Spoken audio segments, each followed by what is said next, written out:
Al-Quran, Datuk Dr. Haji Sahasan Muhammad. Assalamualaikum warahmatullahi wabarakatuh. Alhamdulillah wassalatu wassalamu ala Rasulillah. Innal hamdalillah nahmaduhu wa nasta'inuhu wa nastahdihi wa nastaghfiruh wa natubu ilayhi wa natawakkalu alayhi wa na'udzu billahi min shururi anfusina wa sayyiati a'malina. May yahdihillahu fala mudilla lahu wa may yudlil fala hadiya lahu. Allahumma salli wa sallim wa barik ala Muhammad wa ala ali Muhammad kama sallaita wa sallamta wa barakta ala Ibrahim wa ala ali Ibrahim fil alamin innaka Hamidum Majid. Amma ba'd.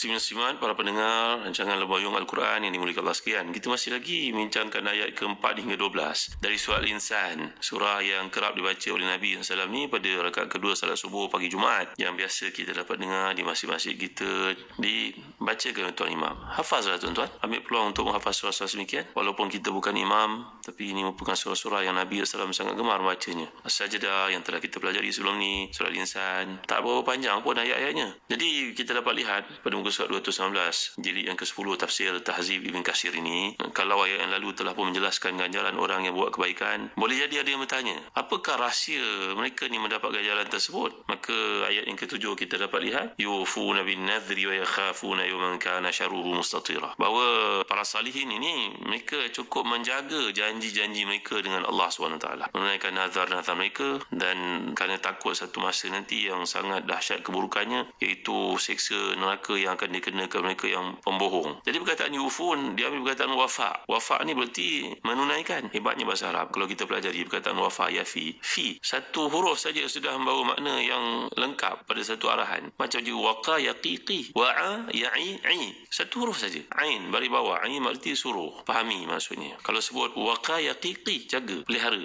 taqwa itulah. Kalau sebut wafa yafi, fi, huruf fa satu huruf saja dia mahu makna tunaikan. Ini hebatnya bahasa Arab. So itu Sayyidina Umar Khattab radhiyallahu anhu pesan kepada semua gubernur yang lantiknya supaya memastikan rakyat memahami bahasa Arab. Faqahul Arabiyyah fa inna biha yunzalul wahyi. Suruh rakyat ni belajar bahasa Arab. Tambahan pula wilayah yang besar itu mula dimasuki mereka yang bukan Arab, orang ajam, belajar bahasa Arab. Kerana tanpa bahasa Arab ni kamu tidak akan memahami wahyu. Kamu tak akan memahami Nabi SAW menyebut apa dalam hadis-hadis ni. Maka ini menunjuk kepada satu komitmen, iaitu kesungguhan menunaikan apa yang mereka janjikan. Kalaulah seorang daripada kita ni memiliki kambing sebagai contohnya, lembu, sayang beri kambing lembu, tiba dia mengatakan ini ketetapan Allah, bahagian untuk korban, kata saja begitu, dia terus jadi nazar, berarti kena ditunaikan. Perkataan nazar ni adalah satu tekad yang dinyatakan oleh seseorang, tujuannya untuk mengikat dirinya melakukan satu amalan saleh yang tidak ditetapkan oleh Allah SWT. Jadi tekad ni dimaksudkan untuk meningkatkan dirilah, menyuburkan iman, memperbaiki diri, banyakkan amal saleh. Ini maksud nazar.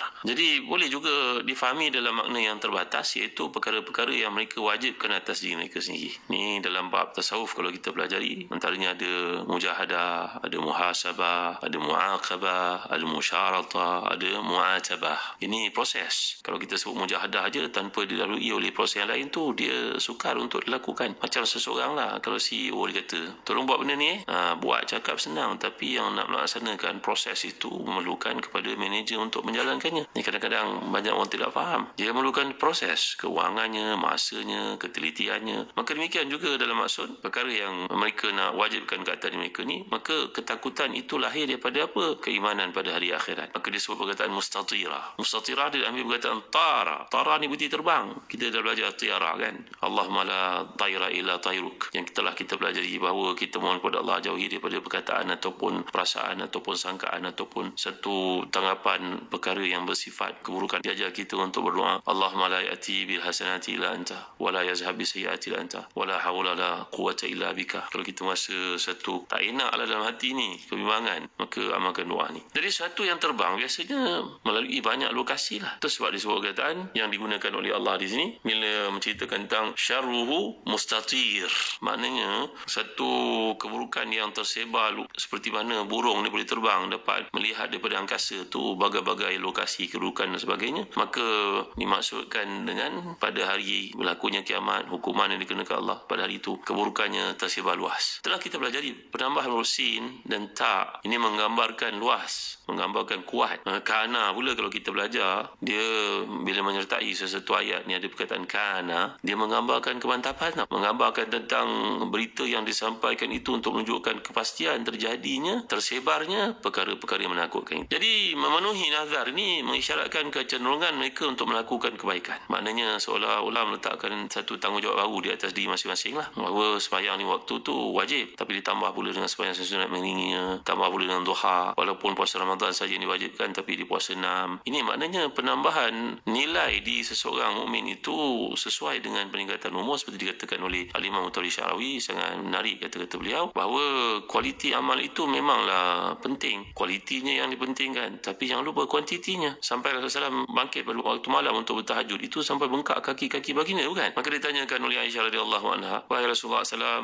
mengapa Tuan masih lagi melakukan ibadah semikian sampai bengkak-bengkak kaki Tuan Rasulullah, sedangkan telah diampunkan Allah dosa Rasulullah yang terdahulu dan terkemudian? Apa jawapan Nabi SAW? Afala akunu abdan syakura? Tak patut kau bagi aku untuk mensyukuri nikmat, aku kena melakukan sesuatu yang terbaik yang aku mampu. Maka menunjukkan kepada kita bahawa si mukmin ini berusaha sedaya upaya untuk mempertingkatkan amal salihnya, bukan saja pada sudut kualiti, kuantitinya. Demikian kata Imam Mutawalli Syarawi berkaitan dengan sifat orang beriman. Mengiringi ayat ini, dengan sebab itulah mereka dilempahkan dengan bagai nikmat di dunia dan juga di akhirat sebenarnya. Walaupun yang kita nampak sebutan ni berkisah tentang akhirat, tapi dia tidak terbatas di situ, tidak terhad di situ. Kerana kalau kita pelajari, ada hadis yang menarik berkaitan dengan orang beriman ini, iaitu bila dia melakukan satu perkara, tiba-tiba perkara kebaikan yang dilakukan itu diketahui orang, sedangkan dia tidak mahu disebarkan. Ada sebuah hadis sahih riwayat Muslim. Qila li Rasulillah sallallahu alaihi wasallam, ara'aita ya Nabi Allah ar-rajula ya'malu al-amala min al-khairi wa yahmaduhu an-nasu alaihi. Qala tilka ajil busyral mu'min wa fi riwayatin wa yuhibbuhu an-nasu alaihi. Ini kenikmatan bagi orang beriman. Ditanya kepada Rasulullah, bagaimanakah kedudukan seorang yang melakukan kebaikan? Dia berusaha untuk menyembunyikan, tapi orang ramai tahu juga perkara itu, lalu dia dipuji atas amalannya itu. Jawapan Rasulullah, itulah khabar gembira yang disegerakan oleh Allah bahawa amalannya telah diterima, lalu dia dihargai oleh orang-orang beriman kelilingnya. Allahu Akbar. Dalam riwayat lain mengatakan bahawa wa yuhibbuhun nas, maka orang ramai suka atas apa yang dilakukan itu. Orang ramai mencintainya kerana amal salih tersebut. Jadi ini kisah yang saya nak bawa pada tuan-tuan, yang saya sebut pada kuliah yang lalu, berkaitan dengan seorang yang sangat mulia, yang punya kedudukan besar dalam sejarah Islam. Satu syair yang indah yang saya nak sampaikan kepada tuan-tuan. Syair ini kami belajar dulu ketika belajar tentang syair zaman Abbasi. Ada dua orang penyair namanya Jarir dan Farzaq. Ni dua orang yang sentiasa bertarung siapa yang paling hebat syairnya. Syair ni indah tuan-tuan. Ini kalau kita dengar syair ni, kita faham Allah Akbar. Hazal ladzi ta'riful batha'u wa ta'atahu wal baitu ya'rifuhu wal hillu wal haramu. Haza ibnu khairi ibadillahi kullihim. Haza at-taqi wan naqi at-tahiru al-alamu. Iza ra'athu quraisyun qala qailuha ila makarimi hadha yantahi al-karamu. Yakadu yumsikuhu irfanu rahatihi. Ruknul hatimi idza ma jaa yastalimu. Yughdi hayaan wa yughda min mahabatihi. Fama yukallamu illa hina yabtasimu. Haza ibnu Fatimata in kunta jahilahu. Bijaddihi anbiya'ullahi kad khutimu. Ya Allah, cantiknya syair ni tuan-tuan. Inilah manusia yang saya nak ceritakan,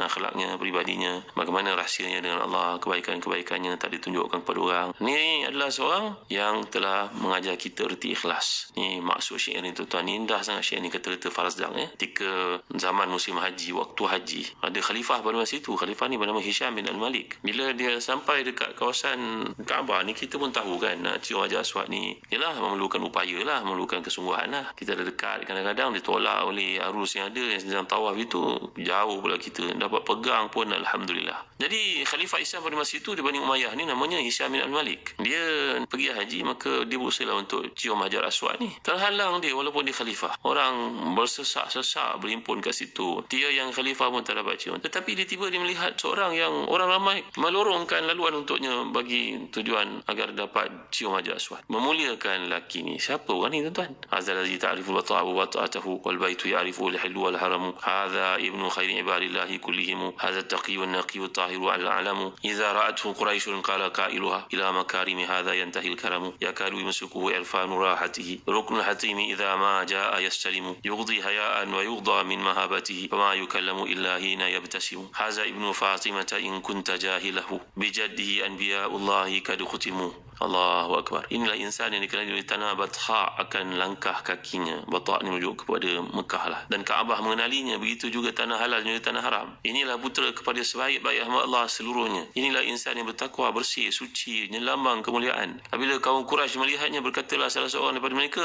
pada kemuliaan orang inilah berakhir segala kemuliaan. Hampir-hampir rukun hati menahannya kerana mengenal sentuhan tapak tangannya. Apabila dia datang untuk menyentuh dan mengusapnya, dia menundukkan pandangan kerana malu, dan orang lain pula menundukkan pandangan kerana segan akan kehebatannya. Maka dia tidak diajak berbicara melainkan ketika dia tersenyum. Inilah putera Fatimah. Sekiranya Tuan Khalifah tidak mengenalinya, dengan datuknya lah para Nabi Allah telah pun dikhatamkan, ditamatkan. Nampak tuan-tuan? Siapa yang saya maksudkan ni? Inilah dia, cucu Rasulullah SAW, seorang yang sangat mulia, yang bernama Ali bin Al-Husain bin Ali, yang dipanggil dengan gelaran Zainul Abidin. Allahu Akbar. Seorang yang sangat saleh, sangat hebat. Seorang yang disebut oleh Imam Az-Zahabi dalam Syiar Al-Amin Nubala, tidak ada yang seorang di kalangan Hashimi yang lebih faqih daripada Ali Zainul Abidin ini. Ada orang bertanya kepadanya, bagaimana kedudukan Abu Bakar dan Umar di sisi Rasulullah? Ni golongan Syiah yang mengagungkan Imam Ali Zainul Abidin ini. Mereka bertanya kepadanya, bagaimana kedudukan Abu Bakar dan Umar di sisi Rasulullah? Maka Imam yang mulia ni, Ali Zainul Abidin ini, menunjukkan kepada orang itu, engkau nampak tu? Nampak apa itu kubur Rasulullah? Nampak siapa yang duduk dekat kubur Rasulullah tu? Boleh tak aku ulas lebih lanjut lagi kepada orang yang dah begitu akrab dengan Rasulullah, sampai disemadikan pun menunjukkan kemuliaan mereka bersama dengan Rasulullah SAW. Tengok cara dia jawab. Ketika orang cuba untuk mengapi-apikan, untuk menimbulkan api kebencian terhadap Sayyidina Abu Bakar Umar radhiyallahu anhuma, maka dia menjawab dengan tenang dan penuh hikmah. Lihatlah, adakah kebetulan Allah tetapkan kematian mereka untuk dikumikan bersama Rasulullah? Menceritakan lanjut tentang Ali bin Abi Thalib ini, tuan-tuan, ni kita sedang pelajari bagaimana kehebatan yang ada pada keturunan Rasulullah yang mulia ni. Itu berkaitan dengan pelajaran ikhlas yang kita sedang pelajari sekarang ni. Banyak kisah kepemurahannya, kedermawanannya, usahanya untuk menyembunyikan sedekah dalam Syiar Al-Amin Nubala. Demikian juga dalam Hilyatul Awliya oleh Abu Nu'aim mengatakan bahawa ini cucu Rasulullah ni, Ali bin Abi Thalib ni, yang telah melihat pembunuhan bapanya di Karbala ini. Orang Syiah janganlah menafikan sejarah. Mereka lah yang sebenarnya menyebabkan kematian keluarga yang mulia ni. Memanggil mereka dengan harapan, dengan menipu keluarga Rasulullah ni agar datang ke Iraq untuk diberikan suaka politik, tapi sebenarnya mereka telah merancang agar terbunuhnya keluarga Nabi yang mulia ni. La ilaha illallah Muhammadur Rasulullah. Jadi antara yang diriwayatkan bahawa Ali Zainul Abidin ini sesuai dengan namanya, Zainul Abidin, perhiasan bagi para ubad, para salihin, orang banyak beribadah pada Allah. InsyaAllah kisah ni sangat menarik ya tuan-tuan. InsyaAllah saya akan lanjutkan dan kuliah datang. Sampaikanlah kepada teman, taulan, sahabat kita tentang program Tadabbur Al-Quran yang sedang kita hayati menerusi surah Insan sekarang. Dia mengajar kualiti perhambaan dan juga ubudiah kita kepada Allah Taala dengan mengkaji sirah para salafis salih, bahawa mereka adalah contoh terbaik untuk kita ikuti, kerana mereka lah yang menterjemahkan kehidupan Rasulullah sallallahu alaihi wasallam. Insya-Allah saya akan lanjutkan perkara yang kuliah datang. Wallahu a'lam. Wa sallallahu ala sayyidina Muhammad wa ala alihi wa sahbihi wa baraka wasallam. Walhamdulillahi rabbil alamin. Wa barakallahu fikum. Wassalamu alaikum warahmatullahi wabarakatuh.